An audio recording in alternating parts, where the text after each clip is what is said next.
வணக்கம் மக்களே! இன்னைக்கு நம்ம மார்க்கெட் விடுமுறை. இந்த வீடியோல நம்ம சில பங்குகள் பற்றிய அப்டேட்ட டிஸ்கஸ் பண்ண போறோம். இந்த ஐபிஓ பற்றியும் பேச போறோம். ஒண்ணொண்ணா நம்ம பார்ப்போம். முதல்ல நேத்து பார்த்தீங்கன்னா, அமெரிக்க மார்க்கெட் நல்ல ஒரு சரிவ சந்திச்சிருக்கு. கிட்டத்தட்ட 2% வரைக்கான ஒரு இறக்கத்த குடுத்திருக்கு. நேத்து நம்ம மார்க்கெட்டும் ஓரளவு செல் ஆஃப் தான் ஃபேஸ் பண்ணியிருந்தது. ஒரு 160 பாயிண்ட்ஸ் வரைக்கான இறக்கத்த குடுத்திருந்தது. பட் நாஸ்டாக் பார்க்கும்போது கிட்டத்தட்ட 2% வரைக்கான ஒரு இறக்கம் நேத்தோட டேல ஏற்பட்டிருக்கு. நேத்து நான் பெருசாலாம் ஒண்ணும் ட்ராக் பண்ணல.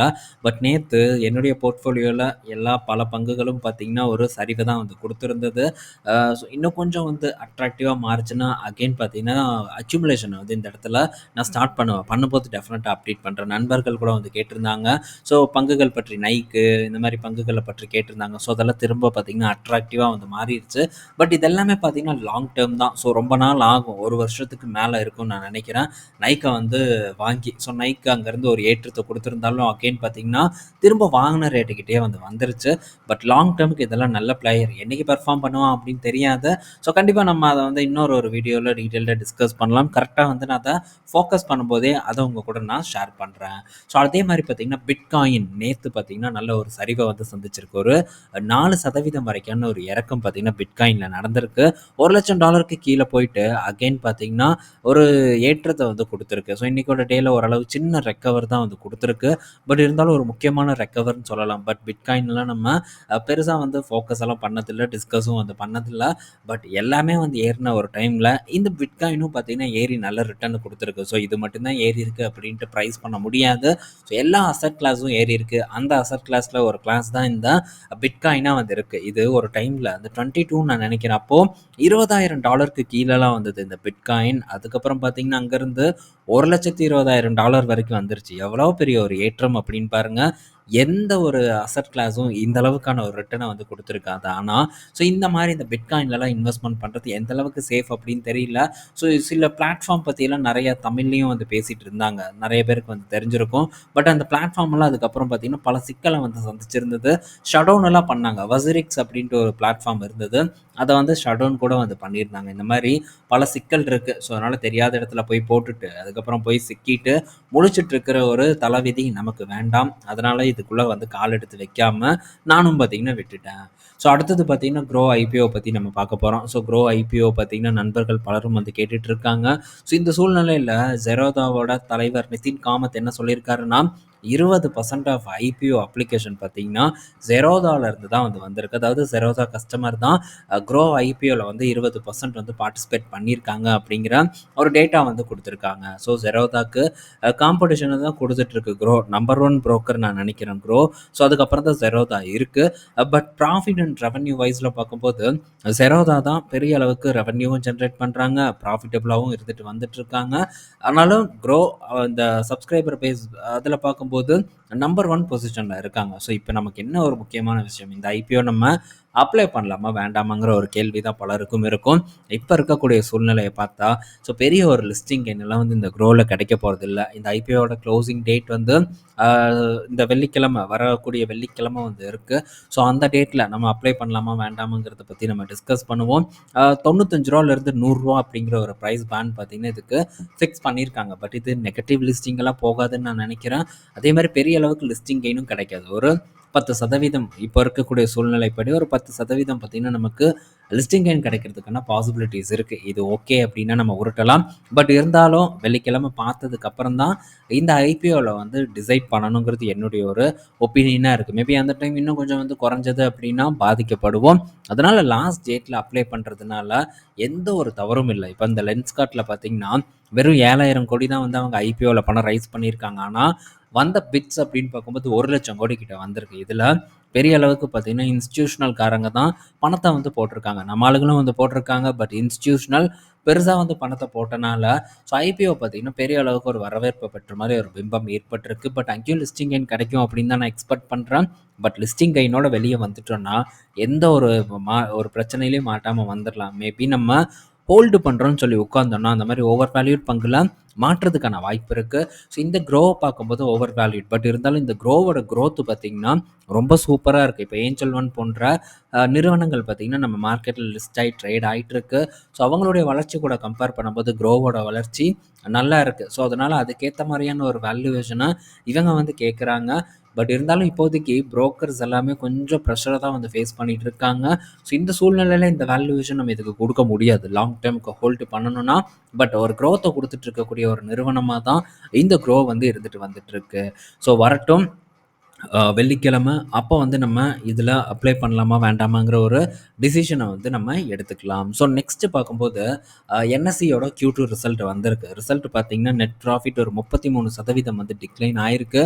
2098 கோடியா இருக்கு. என்ன காரணம்னு பார்த்தீங்கன்னா, இந்த ஒன் டைம் ப்ரொவிஷன் தான் ஒரு ரீசனா வந்திருக்கு. இந்த ஒன் டைம் ப்ரொவிஷன் காரணமா ஒரு 1297 கோடி ஸ்பெண்ட் பண்ணியிருக்காங்க. இதனால அவங்களுடைய லாபம் சரிவடைஞ்சிருக்கு.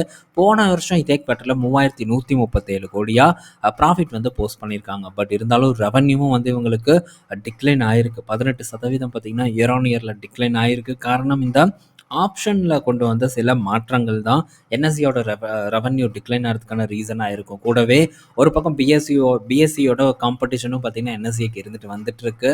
ஸோ ஒரு அழுத்தம். ஸோ இதே மாதிரியான ஒரு ப்ரீமியம் தொடர்ந்து என்எஸ்சிக்கு இருக்குமாங்கிறது வெயிட் பண்ணி பார்க்கணும். ஏன்னா இன்னொரு புது ஒரு எக்ஸ்சேஞ்சும் உள்ளே வர போகிறதா வந்து சொல்லியிருக்காங்க. ஸோ மேபி வந்ததுன்னா போட்டி பார்த்தீங்கன்னா கொஞ்சம் கடுமையாக இருக்கும். இப்போதைக்கு என்எஸ்சி தான் மார்க்கெட் லீடராக இருக்காங்க இந்த ஆப்ஷன் ட்ரேடிங்கை பொறுத்த வரைக்கும்.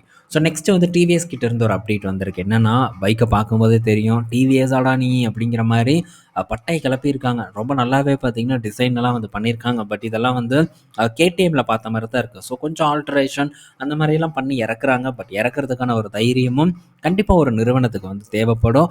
ஸோ அதை வந்து டிவிஎஸ் பண்ணுறாங்க. நம்ம உள்நாட்டு நிறுவனம் இந்த அளவுக்கு டிசைன் கொண்டு வரதே மிகப்பெரிய ஒரு விஷயம். பட் ஹீரோவெல்லாம் கொஞ்சம் லேக் ஆகிட்டு தான் இருக்காங்க. ஸோ என்ன பண்ணுறேன், நான் காப்பி அடிக்கிறானோ அடிக்கலையோ, பட் டிசைன் அப்படின்னு பார்க்கும்போது பன்னாட்டு நிறுவனங்கள் கூட கம்பேர் பண்ணுற விதத்தில் டிவிஎஸ் மோட்டார் பார்த்திங்கன்னா இருந்துட்டு வந்துட்டு இருக்காங்க. பட் ஹீரோ கிட்ட அந்த அளவுக்கு ஒரு விஷயம் வந்து இல்லாமல் தான் இருக்காங்க. இன்னுமே வந்து பெரிய அளவுக்கு பட்ஜெட் தான் வித்துட்டு இருக்காங்க. ஸோ டிவிஎஸும் இந்த ஹை அண்ட் பைக்கெல்லாம் பெரிய அளவுக்கு விற்க போகிறதில்ல. பட் இருந்தாலும் ஸோ அந்த செக்மெண்ட்லேயும் இவங்க இருப்பாங்க. 1-2 விற்றாலும் ஓரளவு ப்ராஃபிட்டபிலிட்டி இந்த இடத்துல இவங்களால பார்க்க முடியும். ஸோ இன்னும் கொஞ்சம் நல்ல டிசைன்ஸை ஹீரோ மோட்டர் கப் வந்து மற்றவனுங்க கிட்ட இருந்து காப்பி பண்ணணும் அப்படிங்கிறத என்னுடைய விருப்பமாக இருக்குது. ஸோ இது ஒரு பைக்கா, அடுத்தது பார்த்திங்கன்னா இது ஒரு பைக். இதுவும் பார்க்கும்போது புது ஒரு டிசைனில் தான் வந்து இறக்குறாங்க. ஸோ இது வந்து ஒரு பேட்ரி வண்டியாகவும் வந்து இருக்க போகுது. அடுத்தது பாருங்கள், இந்த வண்டியோட டிசைன் இதுவும் பார்த்திங்கன்னா ஒரு நல்ல டிசைனாக தான் வந்து இருக்குது. ஸோ ஆல்மோஸ்ட் வந்து எல்லா வண்டியோட டிசைன்ஸும் சூப்பராக பார்த்திங்கன்னா இந்த டிவிஎஸ் மோட்டார் பண்ணிகிட்டு இருக்காங்க. இந்த பைக்கை நம்ம ஊரில் லான்ச் பண்ணிட்டாங்க இப்போது. அடுத்தது பார்த்திங்கன்னா ஸ்கூட்டர். இதை நம்ம அன்றைக்கி பார்த்துருந்தோம். ஸோ இது ஒரு நார்மலாக தான் இருக்குது. என்ன தான் முன்னாடி ஒரு நல்ல ஒரு பிம்பத்தை வந்து கொடுத்துருந்தாலும் இந்த சைடு இதெல்லாம் ப்ரொஃபைல் பார்க்கும்போது கொஞ்சம் தமாசா தான் எனக்கு வந்து படுது. ஸோ இந்த வண்டி பார்த்திங்கன்னா கொஞ்சம் நல்லாவே இருந்தது. அந்த பின்னாடி இருக்கிற வண்டி, இந்த வண்டியோட இமேஜை வந்து காணோம். ஸோ இந்த மாடல் பார்த்திங்கன்னா ஒரு 2-3 வருஷத்துக்கு முன்னாடியே கொடுத்துருந்தாங்க. பட் இப்போ தான் கண்காட்சிக்கு வந்து வச்சுருக்காங்க. ஸோ இந்த மாடல் பார்த்திங்கன்னா கொஞ்சம் என்னை பொறுத்த வரைக்கும் ஒரு நல்ல டிசைனாக தான் நான் ஃபீல் பண்ணுறேன். ஸோ டிவிஎஸ் கலக்கிறாங்க, பார்ப்போம். பெரிய ஒரு ஒரு இடத்துக்கு டிவிஎஸ் போகிறதுக்கான வாய்ப்பும் அதிகமாக இருக்குன்னு தான் நான் நினைக்கிறேன்.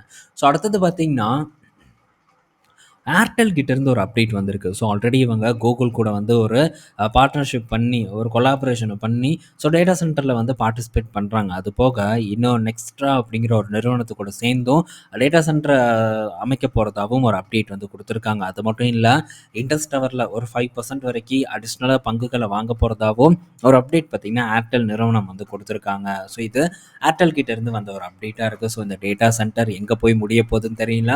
கண்ணா பின்னாண்டு டேட்டா சென்டரில் நிறுவனங்கள் முதலீடு பண்ணிகிட்டு இருக்காங்க. பட் இது எல்லாமே பார்த்திங்கன்னா பெரும் இந்த அமெரிக்க நிறுவனங்கள் தான் பெரிய அளவுக்கு வந்து டேட்டா சென்டர் கெப்பாசிட்டியை உருவாக்கிட்டு இருக்காங்க.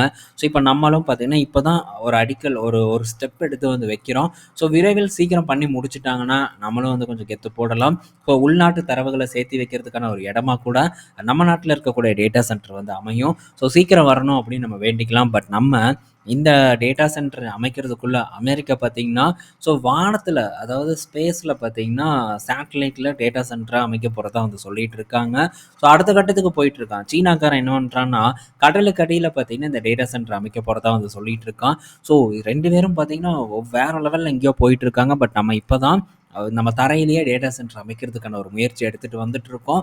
இது விரைவில் சீக்கிரம் நம்ம ஊர் பெரும் நிறுவனங்கள் பணத்தை போட்டு அவங்களுக்கு ஈக்குவலாக கொண்டு வரணும் அப்படிங்கிறது என்னுடைய விருப்பமாக இருக்குது. கொண்டு வருவாங்கன்னு நான் நினைக்கிறேன். அடுத்தது கிம்பர்லி கிளார்க். ஸோ இந்த நிறுவனத்தை பார்த்திங்கன்னா ஒரு நண்பர் இதுக்கு முன்னாடி நான் வாங்கியிருந்தேன் அப்படின்ட்டு கமெண்ட் செக்ஷனில் வந்து அப்டேட் பண்ணியிருந்தார். எனக்கு இந்த கிம்பர்லி கிளார்க்கோட ஒரு செய்தி வந்ததும் பார்த்தீங்கன்னா, எனக்கு அந்த கமெண்ட் டக்குன்னு ஞாபகம் வந்துச்சு. அதனால தான் இத எடுத்துட்டு வந்திருக்கேன். இப்போ இந்த பங்கு பார்த்தீங்கன்னா, கிட்டத்தட்ட 11 வருஷம் லோல இருக்கு. ஸோ யுஎஸ் ஸ்டாக்ல இருக்கக்கூடிய ஒரு மிகப்பெரிய ஒரு தலைவலி என்னன்னா, என்னைக்கு, எப்போ கீழ அடிச்சு நொறுக்குவாங்க அப்படின்னே நமக்கு தெரியவே தெரியாது. ஸோ திடீர்னு நம்ம வாங்குனதுக்கப்புறம் 30, 40%, 50% இல்ல ஒரு 80% வரைக்கான ஒரு சரிவ கூட சந்திக்கிறதுக்கான வாய்ப்பு பார்த்தீங்கன்னா அதிகமா இருக்கு. பட் இதிலருந்து நம்ம தப்பிக்கணும்னா, அந்த ஸ்டாக் பற்றியான புரிதல் நமக்கு ரொம்பவே வந்து அதிகமா இருக்கணும். மேபி புரிதல் இல்லாம நம்ம வாங்கிட்டோம்னா, டவுன்ஃபால்ல நம்மளால அந்த பங்குகள்ல அக்யூமுலேட் வந்து பண்ண முடியாது. ஸோ யுஎஸ் மார்க்கெட்ல ரியாக்ஷன்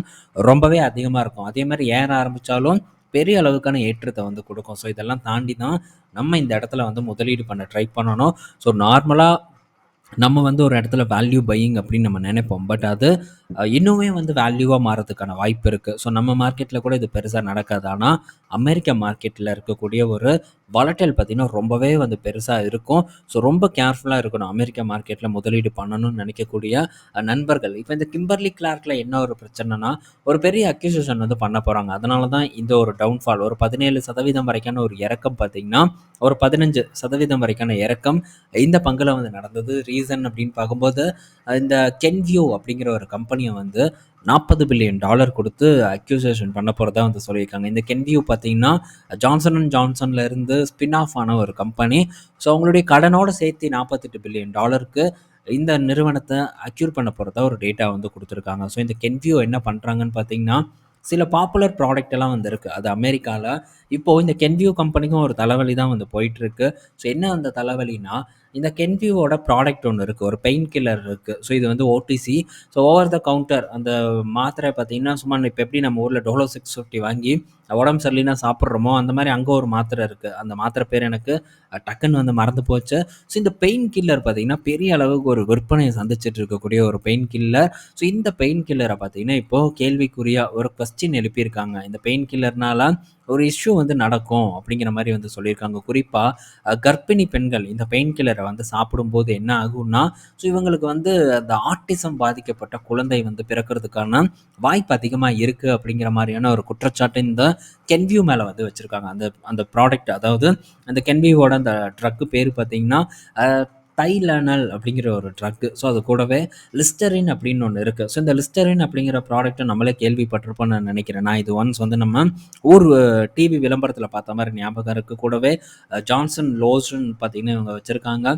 ஸோ இன்னும் நிறைய ப்ராடக்ட் இருக்குது. பேண்டைடு போன்ற ப்ராடக்ட் எல்லாம் இந்த நிறுவனத்தோட முன்னணி ப்ராடக்டாக இருக்குது. ஸோ அதை தான் இப்போ இந்த கிம்பர்லி கிளார்க் வந்து வாங்க போகிறாங்க. இப்போது ஒரு அட்டானி லா பார்த்தீங்கன்னா, இந்த கென்வியூ கம்பெனி மேலே ஒரு கேஸை வந்து போட்டிருக்காங்க. இதனால நிறைய பாதிப்பு இருக்குது. ரொம்ப பாப்புலராக வித்துட்டு இருக்கக்கூடிய பெயின் கில்லர், இந்த மாதிரி பெயின் கில்லரை இவ்வளோ ப்ரீமியம் கொடுத்து வாங்குறதுக்கு நீங்கள் ஜெனரிக் ட்ரக்கை வாங்கலாம் அப்படிங்கிற மாதிரி சில சஜஷனும் வந்து கொடுத்துட்டு இருக்காங்க. பட் இப்போது இன்டர்நேஷ்னல் ஹெல்த் ஆர்கனைசேஷன் என்ன சொல்லியிருக்காங்கன்னு பார்த்தீங்கன்னா, இந்த கென்வியூ மேலே கென்வியோட இந்த தைலான் ட்ரக்கு பார்த்தீங்கன்னா, எந்த விதமான இந்த மாதிரியான குற்றச்சாட்டுகள் நிரூபிக்கப்படவில்லை அப்படின்னு தான் வந்து சொல்லியிருக்காங்களே தவிர, இன்னும் வந்து அது ப்ரூவ் ஆகலை. பட் அதுக்கு முன்னாடியே ஒரு பெரிய ரியாக்ஷன் வந்து இந்த இடத்துல ஏற்பட்டுட்டு வந்துட்டு இருக்கு. இது கிம்பர்லி கிளார்க் பங்கையும் பார்த்தீங்கன்னா பாதிப்புக்குள்ளா ஆக்கிட்டு இருக்கு. பட் இன்னும் வந்து நம்ம இந்த பங்கை வந்து ஃபோக்கஸ் பண்ணணும்னா, பெரிய அளவுக்கு வந்து நம்ம நல்லா ரிசர்ச் பண்ணி இந்த கம்பெனியில் எந்தெந்த ப்ராடக்ட் வைஸில் நமக்கு ரெவன்யூ வருது அப்படிங்கிறதெல்லாம் பார்த்துட்டு அதுக்கப்புறமா தான் நம்ம இதில் முதலீடு பண்ணுற மாதிரி இருக்கணும். ஸோ தெரியாமல் நம்ம முதலீடு பண்ணிட்டோன்னா பாதிக்கப்படுவதற்கான வாய்ப்பு இருக்குது. எனக்கு இந்த கம்பெனி பற்றி பெருசாக தெரில. ஸோ நான் பார்த்த விஷயங்களை இந்த இடத்துல இப்போ உங்கள் கூட ஷேர் பண்ணுறேன். பட் ஒரு கான்ஃபிடென்ட் இருந்ததுன்னா டெஃபினட்டாக இந்த கம்பெனியை பற்றி ஓகேவா நான் ஃபோக்கஸ் பண்ணுறேன்னா என்ன அப்படின்ட்டு இந்த இடத்துல சொல்லியிருப்பேன். பட் எனக்கு அந்த அளவுக்கான கான்ஃபிடென்ட் இந்த இடத்துல இல்லை. ஸோ இன்னும் வந்து கொஞ்சம் டீட்டெயில்டாக நான் ஸ்டடி பண்ணி பார்க்குறேன். ஏன்னா இந்த பங்கு ஒரு 10 வருஷம் 11 வருஷம் லோவில் இருக்குது. 2014 என்ன ஒரு ரேட்டில் இருந்ததோ அந்த ஒரு ரேட் கிட்ட தான் இந்த கிம்பர்லி ஸ்டாக் பார்த்தீங்கன்னா ட்ரேட் ஆகிட்டு இருக்கு. ஸோ அருமையான ஒரு லோ. அது மட்டும் இல்லை, இங்கே பாருங்கள், கடைசி 5 வருஷத்தில் பெருசாக எந்த ஒரு ரிட்டர்னும் இந்த பங்கு வந்து கொடுக்கல. ஒரு பெரிய ஒரு சைட்வே முடிச்சுட்டு பார்த்தீங்கன்னா பொத்துன்னு கீழே தான் வந்து விழுந்திருக்கே தவிர பெருசாக ரிட்டனே பார்த்தீங்கன்னா ஏற்படுத்தி கொடுக்காம தான் இருக்குது. ஸோ அதனால் இந்த மாதிரி பங்குகளில் நம்ம ரொம்ப வந்து கேர்ஃபுல்லான ஒரு டிசிஷன் எடுக்கணும். 24 அதாவது 2014 என்ன ஒரு ரேஞ்சில் இருந்ததோ அதே ரேஞ்சுக்கிட்ட இப்போ வந்து ட்ரேட் ஆகிட்டு இருக்கு. ஸோ ரொம்ப கவனமான முடிவுகள் நம்ம இந்த இடத்துல எடுக்கணும். ப்ராடக்ட்ட புரிஞ்சுக்கணும், பிஸ்னஸ புரிஞ்சுக்கணும். ஸோ நியர் டெர்ம்ல போட்டி வருமா அப்படிங்கிறதெல்லாம் பார்த்துட்டு, அதுக்கப்புறமா இதில டிசைட் பண்றது ஒரு கரெக்ட்டான ஒரு டிசிஷனா இருக்குன்னு தான் நான் நினைக்கிறேன். ஸோ நான் செக் பண்ணிட்டு அகைன் வந்து அப்டேட் பண்றேன். ஸோ Stellantis பற்றியான ஒரு அப்டேட் இருக்கு. அத வந்து நம்ம ஈவினிங் வீடியோல டிஸ்கஸ் பண்ணுவோம். இந்த வீடியோ பயனுள்ளதா இருக்கும்னு நான் நினைக்கிறேன். ஸோ பயனுள்ளதா இருந்ததுன்னா மறக்காம லைக் பண்ணுங்க. புதுசா வர நண்பர்களுக்கும் பயனுள்ளதா இருந்ததுன்னா லைக் பண்ணிட்டு நம்ம சேனல சப்ஸ்கிரைப் பண்ணுங்க. ஈவினிங் இன்னொரு வீடியோல மீட் பண்ணுவோம். பாய் மக்களே!